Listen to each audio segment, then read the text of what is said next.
आदमी अच्छे या बुरे क्यों बन जाते हैं?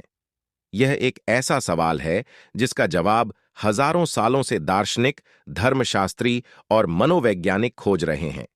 कोई एक सरल जवाब नहीं है, क्योंकि अच्छे और बुरे के बीच की रेखा अक्सर धुंधली होती है। हालांकि कुछ कारक हैं जो लोगों को अच्छे या बुरे बनने में योगदान कर सकते हैं। एक कारक है जन्मजात स्वभाव। कुछ लोगों को स्वभाव से दयालु, परोपकारी और दूसरों की मदद करने के लिए प्रेरित होने की संभावना होती है। अन्य लोग स्वभाव से स्वार्थी, आक्रामक और दूसरों को नुकसान पहुंचाने के लिए अधिक प्रवृत्त होते हैं। एक अन्य कारक है पर्यावरण। जिस तरह से हम बड़े होते हैं, उससे हमारे अच्छे या बुरे बनने की संभावना प्रभावित हो सकती है।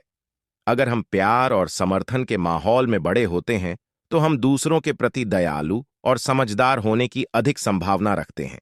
दूसरी ओर, अगर हम हिंसा और दुर्व्यवहार के माहौल में बड़े होते हैं, तो हम दूसरों के प्रति आक्रामक होते हैं। मानसिकता, संगत और उपदेश के कारण संसार में लोग दो हिस्सों में बंटे हैं। इनमें एक अच्छे और दूसरे बुरे कहलाते हैं। लेकिन प्रश्न यह है कि कैसे और क्यों व्यक्ति अच्छा और बुरा बन जाता है। अच्छा और बुरा व्यक्ति की प्रवृत्ति है, लेकिन सवाल यह है कि क्यों और कैसे कोई व्यक्ति अच्छा या फिर बुरा बन जाता है। वहीं इससे भी जरूरी चीज यह है कि अच्छा इंसान कैसे बने। आज संसार में चारों ओर बुराई ही बुराई है। दंगे फसाद, लड़ाई झगड़े, हत्या और आपराधिक कामों से जुड़ी खबरों की कोई कमी नहीं है। इसका कारण है इंसान का बुरा बनना। जब इंसान की प्रवृत्ति बुरी हो जाती है, तो संसार भी बुराइयों से भर जाता है। दोस्तों, इस वीडियो में गौतम बुद्ध की एक कहानी के माध्यम से जानेंगे आखिर क्यों कोई व्यक्ति बुरा बन जाता है और बुरे काम करने लगता है। साथ ही इस कहानी से समझेंगे कि कैसे हम अच्छा इंसान बन सकते हैं। चलिए कहानी को शुरू करते हैं। एक गांव में एक शातिर चोर रहता था। पूरा गांव उस चोर के बारे में जानता था, लेकिन इसके बावजूद भी कोई उसे पकड़ नहीं पाया। उस शातिर चोर ने अपना संपूर्ण जीवन चोरी करने में लगा दिया। इतना ही नहीं, आसपास के गांव और नगर में भी उसकी बराबरी का कोई चोर नहीं था। चोर का एक बेटा था, जिसे वह अपनी तरह ही शातिर चोर बनाना चाहता था। इसलिए वह अपने बेटे से हमेशा कहता था कि कभी किसी साधु या सन्यासी के उपदेश को मत सुनना। यदि कोई कुछ कहे भी, तो अपने कान बंद कर वहां से भाग जाना। बचपन से ही उसका बेटा अपने पिता से इन्हीं बातों को सुनता आ रहा था, जिस कारण ये बातें उसके मन में बैठ गई थीं। ऐसे में बड़े होकर बेटा भी अपने पिता की तरह शातिर चोर बन गया। एक दिन उसे बड़ा लालच आया और वह राजा के महल में चोरी करने के उद्देश्य से जाने लगा। तभी रास्ते में लोगों की भीड़ नजर आई। चोर ने देखा कि लोग एक सन्यासी के चरणों में गिरकर उनका आशीर्वाद ले रहे हैं। वो सन्यासी गौतम बुद्ध थे। चोर साधु सन्यासी से दूर रहता था, क्योंकि उसे अपने पिता से यही सीख मिली थी। लेकिन भगवान बुद्ध को देख वह उनकी ओर आकर्षित हो गया। इसका कारण यह है कि पहली बार उसे किसी तेजस्वी व्यक्ति के दर्शन हुए थे। अचानक उसे पिता की बात याद आ जाती है कि साधु सन्यासियों से दूर रहना चाहिए। चोर असमंजस में रहता है कि वह सन्यासी के पास जाए या चोरी करने के लिए आगे बढ़ जाए। एकाएक उसके मन में यह प्रश्न आता है कि आखिर पिताजी क्यों साधु संतों से दूर रहने को कहते थे। इसका उत्तर जानने के लिए चोर भी लोगों के बीच बैठ जाता है और भगवान बुद्ध के उपदेश सुनने लगता है। बुद्ध लोगों को झूठ बोलने की व्यर्थता और विश्वासघात के बारे में बताते हैं।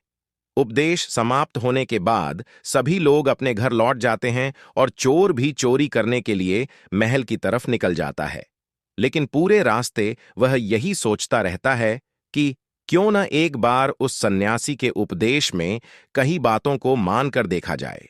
इस तरह से वह चोरी करने के लिए महल की दीवार से कूदने के बजाय महल के द्वार से अंदर जाता है।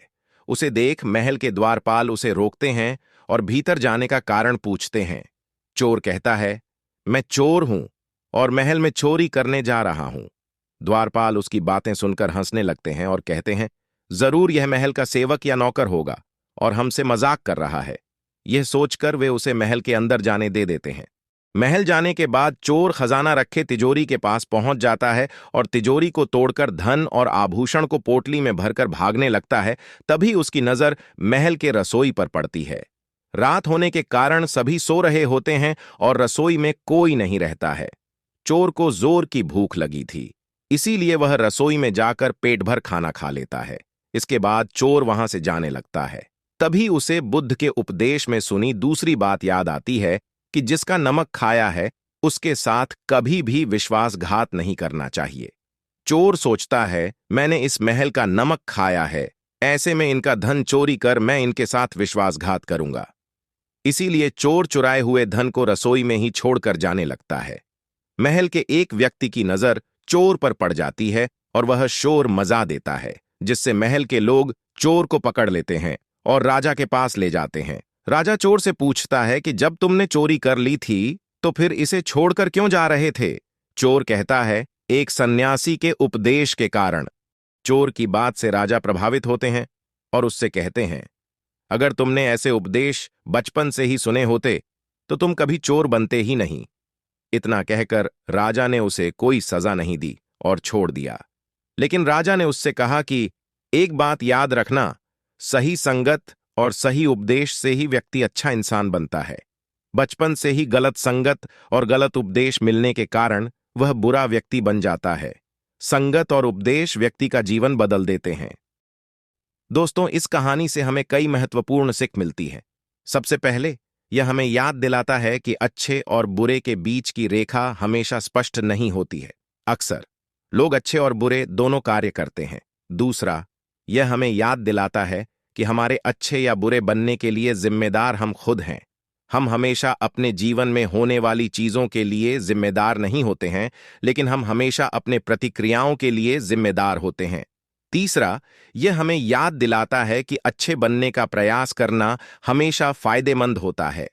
अच्छे लोग दूसरों के साथ बेहतर रिश्ते बनाते हैं और वे अपने जीवन में अधिक खुशी और सफलता का अनुभव करते हैं।